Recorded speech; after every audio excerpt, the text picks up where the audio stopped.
Muchos de ustedes deben haber escuchado los tremendos debates que han surgido en torno a la posibilidad de un acuerdo entre el Vaticano, la Santa Sede, y el gobierno comunista chino respecto del estado de la Iglesia Católica en China.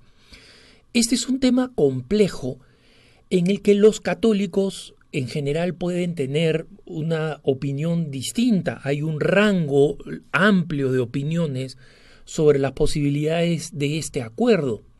Pero finalmente van a ser los dos grandes actores, el Vaticano y China, quienes van a decidir si este acuerdo acontece o no y en qué términos se produce. Pero me gustaría darles algunos datos importantes para entender cuál es la situación actual de estos acuerdos y cuáles son las exigencias y los posibles beneficios que vendrían de este acuerdo. Cuando viene la revolución maoísta en China, que finalmente triunfa en el año 1951, existe un movimiento nacionalista que es profundamente antioccidental. Y en ese antioccidentalismo hay un componente muy fuerte de anticristianismo. ¿Por qué? Porque la invasión y el dominio inglés del siglo XIX había sido un periodo donde los ingleses, junto con la llegada de sus fuerzas militares, trajeron muchos misioneros anglicanos, ¿no? Hay que tener en cuenta que los misioneros católicos ya estaban en China desde el siglo XVI y eran vistos con buenos ojos, porque eran vistos como agentes que traían importantes aspectos de la cultura, especialmente a partir de la fenomenal figura del padre Matteo Ricci, jesuita, que conmemorado incluso por China comunista con unas estampillas, ¿no? Lo importante es comprender que a partir de los movimientos revolucionarios del siglo XX, la presencia occidental comienza a ser confundida o mezclada con la presencia cristiana. En 1951, Mao Zedong expulsa al nuncio apostólico, al representante del Vaticano en China, y declara la nación como una nación atea y comienza un proceso de persecución a los cristianos y especialmente a los católicos. Este proceso de persecución se modifica un poco cuando el gobierno se da cuenta que es muy difícil erradicar la fe, pero que es más fácil intentar, o menos difícil si quieren, intentar controlarla. Y crea la Asociación Patriótica China, que es un organismo del Partido Comunista Chino que se dedica a controlar y a administrar, entre comillas, la religión católica. A partir de entonces, la Iglesia católica en China se divide en dos.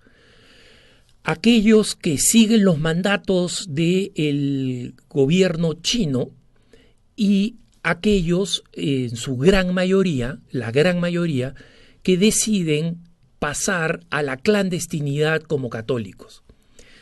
Como consecuencia de esto, y luego que en la época de Juan Pablo II se tratara de llegar a una especie de acuerdo informal por lo menos, pero un acuerdo con el gobierno comunista chino sobre el nombramiento de obispos, China termina con unos 12 millones de católicos, entre 10.5 y 12 millones, no hay cifras exactas por supuesto porque hay muchos católicos, la mayoría, la gran mayoría en la clandestinidad, y por la extensión del terreno, recuerden que China es la segunda nación más extensa del mundo después de la Federación Rusa, por la extensión de terreno termina con más de 100 diócesis, 90 y tantas para el gobierno, unas 124 para la Iglesia Católica.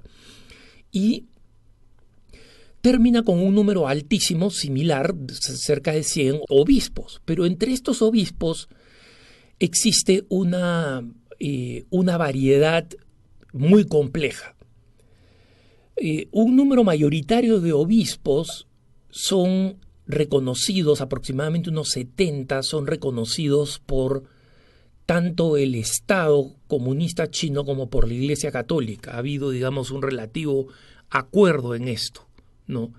Otros 30 obispos en realidad viven en la clandestinidad y son obispos nombrados directamente por el Papa, nombrados directamente por la Iglesia Católica, pero no reconocidos por el gobierno.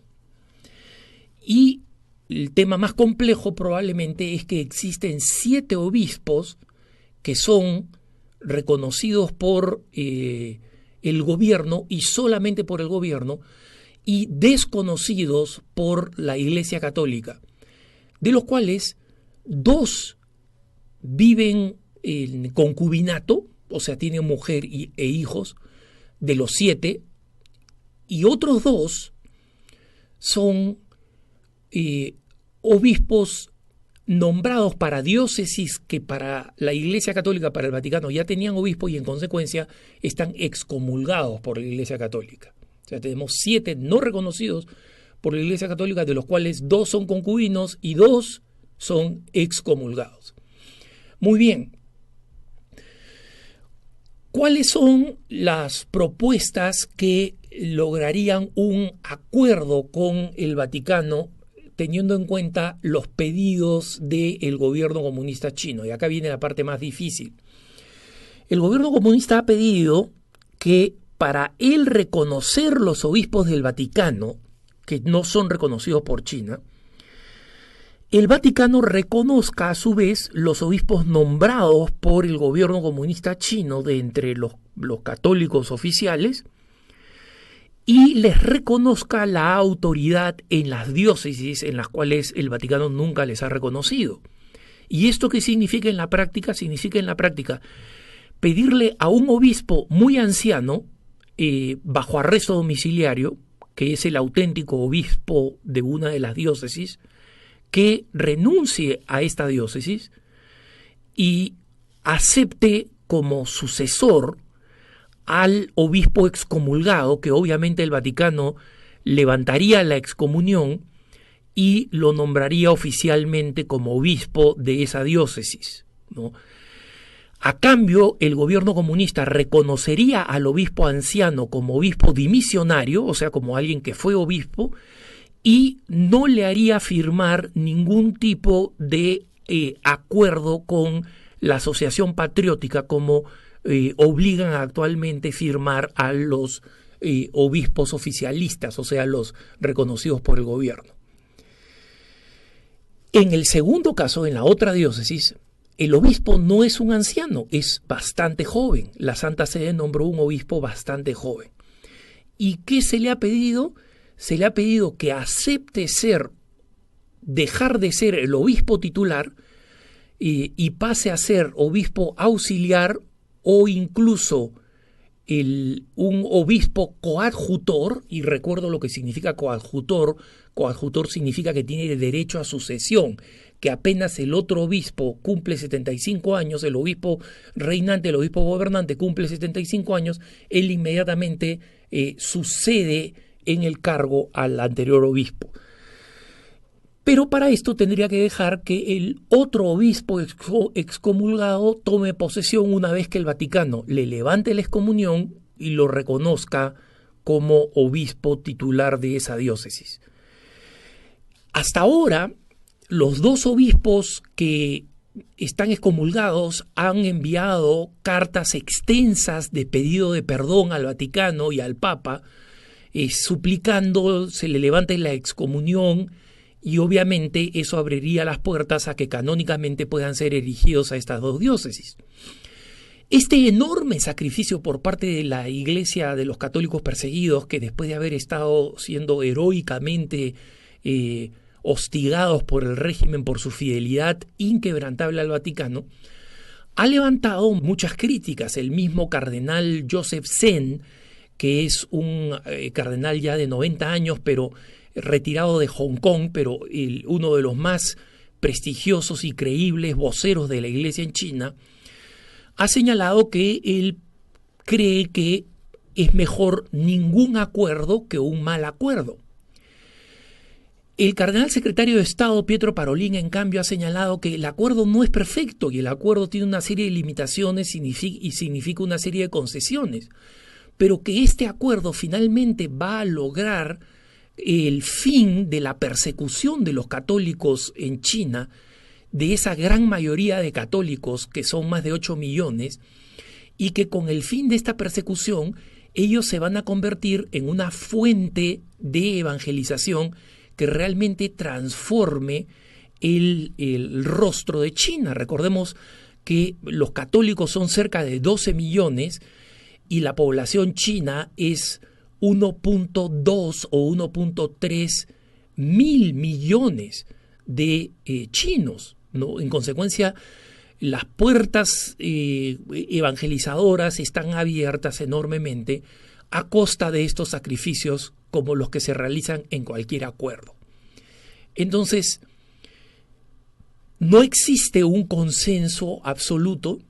La Santa Sede cree que este acuerdo, fuentes de la Santa Sede que han hablado con nosotros, a condición de no mencionar su nombre, porque están especulando en realidad sobre temas que tienen que ver con las relaciones diplomáticas de la Santa Sede, consideran que probablemente en marzo, o sea, en plena Cuaresma, se firme este acuerdo, ¿no? Y que a pesar de sus limitaciones va a tener la posibilidad de abrir las puertas a este catolicismo perseguido. Muchos cristianos han dicho, en cambio, que prefieren seguir perseguidos a llegar a este acuerdo y prefieren esperar las décadas que sean necesarias para que finalmente colapse el sistema comunista en China y la libertad llegue como producto del cambio en China y no como producto de un acuerdo. Sobre esto hay opiniones discrepantes y, como digo, el derecho a tener distintas opiniones. Pero recordemos que en la intención de la Santa Sede y específicamente en la intención del Papa Francisco está la de abrir esta puerta, este acuerdo, este concordato que le dé libertad evangelizadora a los católicos en China. Oremos especialmente en este tiempo de Cuaresma por esta intención, porque los cambios que se den en China a raíz de incluso estos diálogos lleven a la conclusión que lleven, son profundamente dramáticos y pueden cambiar la historia de una porción muy importante de nuestros hermanos en la fe. Que tengas un buen día.